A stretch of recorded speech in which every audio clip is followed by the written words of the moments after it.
Hey everybody, it's Psychic Hunter David. Well, it's Monday and it was extremely bloody cold first. I had to race out. I had to do something and then I've got to go somewhere else, but I do have openings today after 1 o'clock. The energy is pretty interesting because, as I've said to you before in a couple of the different broadcasts, that, we get into Wednesday's energy. Neptune goes direct, and Neptune is almost as sort of visual as the sun is, meaning that the sun opens up sort of a sense of clarity, and Neptune going direct in Pisces is also about clarity. It's never, ever, under this circumstance between now and the end of February, estimate anything. You've always got to keep trying. Do not believe your own press.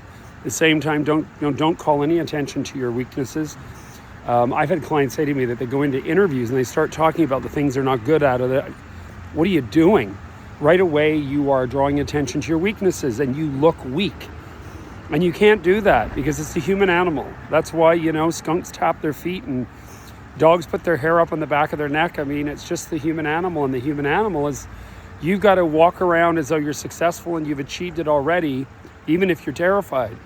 That's the way this energy is. Because Saturn's back, Neptune's back, Uranus is back in Taurus. We got all this shit. Jupiter's asleep in Cancer, But as we progress through the third week of January, and that's not far away, that's 6 weeks from now, we get through this next 6 weeks period, you have Neptune going into Aries, and then within a month later, you have Saturn in Aries, and that sets the ball rolling. There's no turning back in life, so anything you need to do, as I've been trying to organize myself, anything you need to do in regards to getting your feet solidly planted on the ground, you do that now. Don't screw around and say, oh, it's the holidays, it's Hanukkah, it's Christmas. Screw all that. Sorry. I mean, I love the holidays, but you got to get things organized. And New Year's lovely, but New Year next year is probably one of the most intense for probably another 40 years. So you better be ready. And it's not about fear. It's not about a fear factor. Some people, become fearful. I think it has more to do with the fact that you want to be able to be in control of the choices you're making, that hey, wait a minute, I'm doing my best. I'm putting my best foot forward.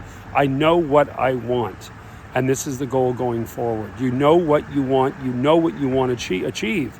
And this is important. And it's really interesting because this is the first year in a very long time, I don't think if ever in my life, where, I want to go out and have fun with friends at the holidays and see people. But I'm not really interested in the way that I was. I used to be like, oh my God, Christmas is here and my birthday and all this other jazz, and now it's sort of like, oh well, big deal. It's not in a big deal that I don't love it. I think it's nice, but it's not as important as it was. It's now a very different sort of scenario, different energy. But anyway, so I'm going to let you guys go, and I hope you have a great one today, and I will be back in touch tomorrow. So have a great day, okay? You heard it here first. Cheers.